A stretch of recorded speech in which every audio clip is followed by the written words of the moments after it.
სახელითა მამისათა და ძისათა და სულისაწმინდისათა. ბიბლია ყოველდღე. ყველას მოგესალმებით, მეგობრებო. დღეს ჩვენ ვისაუბრებთ ძალიან საინტერესო თემაზე.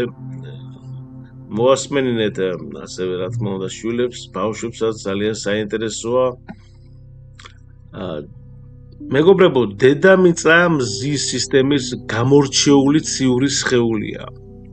რატომ?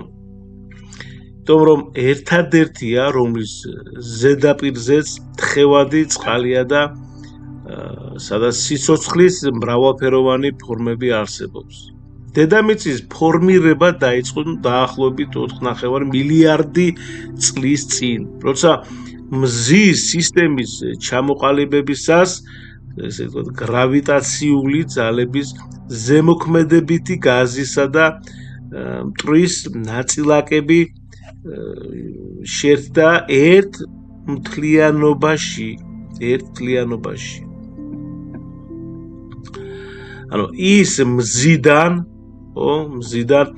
მესამე პლანეტაა და მის სტრუქტურას, ვთქვათ, სიღრმიდან ზედაპირამდე ქმნის რა ესე იგი, ბირთვი, ხო, მანტია და ესე იგი მყარი ქერქი, ასე ვთქვათ, რაც დამახასიათებელია ყველა ეგრეთ წოდებული კლდოვანი ტიპის პლანეტისთვის. ახლა დედამიწის გარემო, ხო, ნახეთ, ატმოსფეროს შემადგენლობა, ხო, ზომა, მანძილი მზიდან და ტემპერატურული პირობები, ხო, ქმნის ისეთ ბალანსს, მეგობრებო, რომელიც ხელს უწყობს სიცოცხლის გაჩენასა და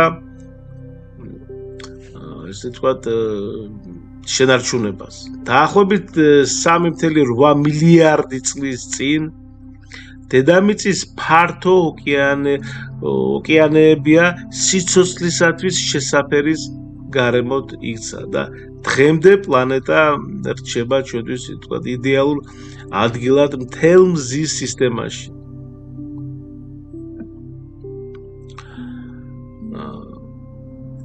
დედამიწის სახელი, ხო, ანუ უნიკალურია მზის სისტემაში, ერთადერთი პლანეტაა, რომლის სახელწოდება არ უკავშირდება ბერძნულ ან რომაულ მითოლოგიას.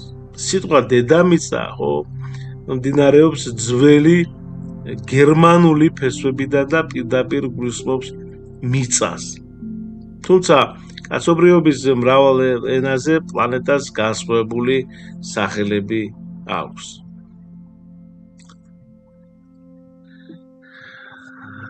ეხლა დედამიწა ეკვატორული დიამეტრით დაახლოებით 12.760 კილომეტრია. წარმოადგენს მზის სისტემის კლდოვანი ჯგუფის ყველაზე დიდ პლანეტას, ხო, მას ზომით მხოლოდ გაზის გიგანტები უსწრებენ, რის შედეგადაც დედამიწა მთელ მზის სისტემაში მეხუთე უდიდეს პლანეტად მიიჩნევა. დედამიწა განლაგებულია მზიდან საშუალოდ 150 მილიონ კილომეტრის მანძილზე, რაც განსაზღვრავს ვთქვათ, ასტრონომიულ ერთეულს. ეს ერთეული ფართოდ გამოიყენება პლანეტებსა და სხვა ციურ ობიექტებს შორის მანძილების შედარებისთვის, ხო, და ასტრონომიული გამოთვლების ერთ-ერთი ძირითად სტანდარტს წარმოადგენს. ნახეთ, მზისგან წამოსულ სინათლეს დედამიწამდე, ვთქვათ, მოსაღწევად საშუალოდ 8 წუთი ჭირდება. დედამიწა მოძრაობს მზის გარშემო და ამავდროულად ბრუნავს საკუთარი, ვთქვათ, ღერძის გარშემო. ერთ სრულ ბრუნს, ხო, დედამიწა დაახლოებით, ესე იგი 23 საათში ასრულებს. 23-9 საათში ასრულებს, ხო. რაც ქმნის ჩვენს ყოველდღიურ ციკლს, ხო? ანუ ერთ დღეს. მზის გარშემო ერთი სრული ორბიტის გავლას კი პლანეტა დაახლოებით 365 დღე უნდება.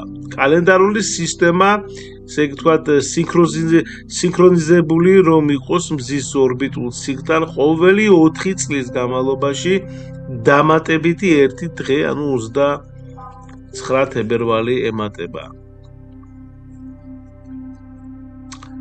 დედამიწის ღერძი, რომლის გარშემოც პლანეტა, ესე იგი ბრუნავს, დაახლოებით 23 გრადუსით არის დახრილი ორბიტის სიბრტყის მიმართ. სწორედ ეს დახრილობა განსაზღვრავს დედამიწაზე სეზონების არსებობას. წლის განმავლობაში, როდესაც ჩრდილოეთი ნახევარსფერო მზის მიმართულებით არის დახრილი, იქ მიიღება მეტი სითბო და ასე ვთქვათ, დღის შუქი. შედეგად კი მზე ზენიტისკენ იწევს და იწყება ზაფხული. იმავე დროს სამხრეთ ნახევარსფეროში იწყება ზამთარი. 6 თვის შემდეგ სიტუაცია იცვლება.